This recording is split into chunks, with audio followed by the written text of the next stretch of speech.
السلام عليكم ورحمة الله تعالى وبركاته.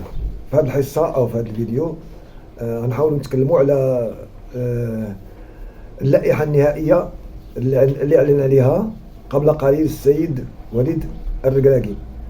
وهذه اللائحة في الحقيقة هي متميزة، لائحة كانت تقريبا متوقعة إلا من بعض النقائص خلاص اللي كانوا معروفين. الحقيقة وليد الركراكي اعتمد على واحد الثوابت الأساسيين اللي لعبوا في كأس العالم الماضية، والثوابت خاص طبعا معروفين كزياش، كبوفال، كسفيان أمرابط، نايف أكراد، أشرف حكيمي خلاص، المزراوي اللي هو معطوب، ولكن على ما قال السيد وليد الركراكي يمكن يعتمد عليه في الدور الثاني. هو كان كيبسم هو تبارك الله عليه زوين، خلاص عطية الله كان هو موجود، والهجوم اللي كان يوسف النصيري خلاص هو معروف. زدنا طبعا في هذا مع الثوابت زاد عليهم المهاجم ايوب الكعبي وطارق تيسودالي اللي هو بصم على مستوى جيد في هذا الموسم، اللي كانت حرمته الاصابه باش ما يشاركش مع النخبه الوطنيه في كاس العالم. وهذو بحق وزاد عليهم بعض العناصر اللي كانت كتبصم حتى هي على مستوى جيد هذا الموسم. هاد العناصر جديده منها ذاك شادي رياض، يونس عبد الحميد اللي هو كان كيبصم على مستوى جيد، والسيد محمد الشيبي اللي هو مع بيراميدز كيبصم على مستوى جيد. وهنا في الحقيقه تشكيله مميزه، والتشكيله هي اللي كانت متوقعه. وهنا غنحاولوا نمروا ندوزوا على كل مركز وشنو اعتمد عليه السيد وليد الركراكي. فالسيد وليد الركراكي اعتمد في حراسة المرمى على كل من ياسين بونو، طبعا غني على التعريف، منير محمدي اللي كيمثل هو العنصر الاساسي بعد ياسين بونو، راكم شفتوه امام المنتخب البلجيكي في كاس العالم بصم على مستوى جيد. وكاين المهدي بن عبيد الحارس ديال الجيش الملكي، فهو هذا العام بصم على مستوى جيد، ما عندنا ما نقولوا. مركز الحراسه لا خوف عليه. هنا ندوزو لمركز الدفاع. مركز الدفاع كيتواجد كل من اشرف حكيمي خلاص غني عن التعريف، راكم شفتوا كيفاش كيبصم ودائما متواجد، وبصم هذا العام على مستوى جيد كذلك مع الفريق ديالو باريس سان جيرمان. غندوزو لنصير المزراوي كيف قلنا، رغم الاصابه اللي كانت صابت فيه، ولكن انه يقدر يعتمد عليه على ما قال السيد وليد الركراكي في الدور الثاني الا دزنا ان شاء الله، وغندوزو ان شاء الله.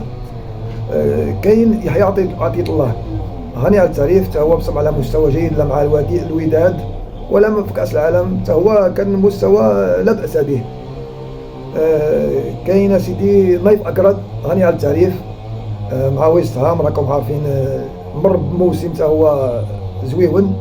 وكاين غانم سايس مركز الدفاع، المؤمن ديال الدفاع، المؤمن للدفاع المغربي، راكم شفتوه كيفاش بصم على مستوى جيد حتى هو في كاس العالم الماضيه.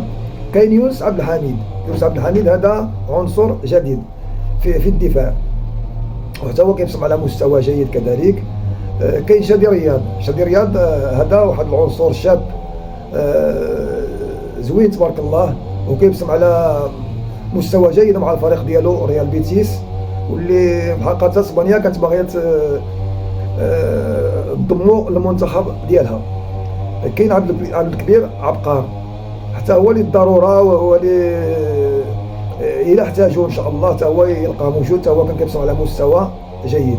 وكاين محمد الشيبي، هذا هي المفاجاه ديال هذا خط الدفاع. محمد الشيبي اللي كيلعب مع بيراميدز المصري، وبصم هو على مستوى جيد.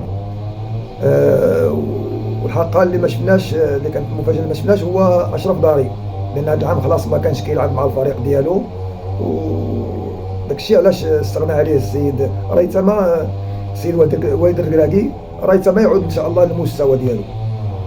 وكاين في مركز الوسط كاين كل من امير ريتشاردسون تبارك الله عليه، تا هو هذا العام هذا الموسم كان زوين. كاين سفيان الامرابط، هذا غني على التعريف، سفيان الامرابط بلا به مثلا خلاص راكم عارفين. العزوزي وهذا هو الدوبلور ديال يكون ديال سفيان الامرابط لا قدر الله. وكاين املاح حتى هو اللي عاد من الاصابه وكيمسك على مستوى جيد مع الفريق ديالو.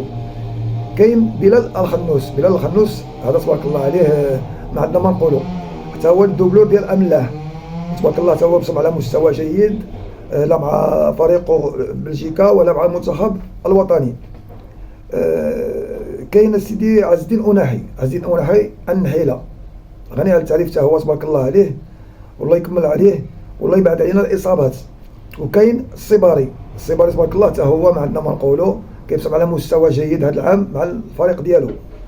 وكاين امين حارث اللي ذاك في كاس العالم كان غيديه معاه، ساعه ما كتبش لان كان هو تعرض للاصابه، وهذا العام الحمد لله غيكون متواجد مع الفريق الوطني في هذه الكاس الافريقيه. كاين مركز الهجوم كاين حكيم زياش اللي هو كيبصم مع فريقه هذا الموسم على مستوى جيد ورائع، وانتم شفتوا داك الاهداف اللي كان كيماركي وشفتوا التمريرات ديالو حاسمه. اذا هذا لا غنى عنه السيد حكيم زياش. كاين امين عدلي وهو خلاص هو الدوبلور، هو كيلعب في منطقه زوينه، وتا هو هذا العام كيبصم على مستوى جيد. كاين الزلزولي وهذا غني على التعريف تبارك الله، حتى الزلزولي داك التحركات ديالو داك التمريرات ديالو وخصو يركز واحد الشويش ويكون هائل. كاين بوفال اللي عاد رجع من الاصابه هو، ولكن بوفال كما قلت لكم في واحد الفيديو سابق لا يستغنى عنه، لان بوفال كيبقى هو نقطه الاساسيه في المنتخب، بالتمريرات ديالو بالمراوغات ديالو بالفنيات ديالو كيعطي الاضافه للمنتخب الوطني. وكاين طريق تيسودالي كما قلنا اللي كان ما لعبش مع النخبه الوطنيه في كاس العالم في قطر لانه كان مصاب، وكان في صحه جيده انذاك، وكان خداه معاه السيد وليد الركراكي. وكاين يوسف النصيري خلاص هذا لا غنى عنه، وهو راس حربه مهم بالنسبه للنخبه الوطنيه. وزياده على ايوب الكعبي اللي في الحقيقه كان ظلم في حقه في كاس العالم، ولكن هذا العام الحمد لله داركنا الموقف ودارك السيد الركراكي الموقف ودمجوا مع النخبه الوطنيه.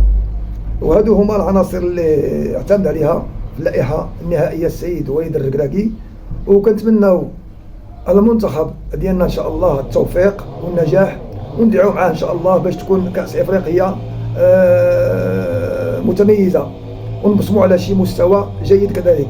وبالتوفيق للسيد وليد الركراكي والله يعاونهم، ونتمنوا ان شاء الله يكونوا في المستوى في كاس افريقيا، وانا كنظن بانهم غيكونوا ان شاء الله في المستوى، لان هذه العناصر كلها كما قلنا متميزه وتبصم على مستوى جيد هذه السنه. والسلام عليكم ورحمه الله تعالى وبركاته.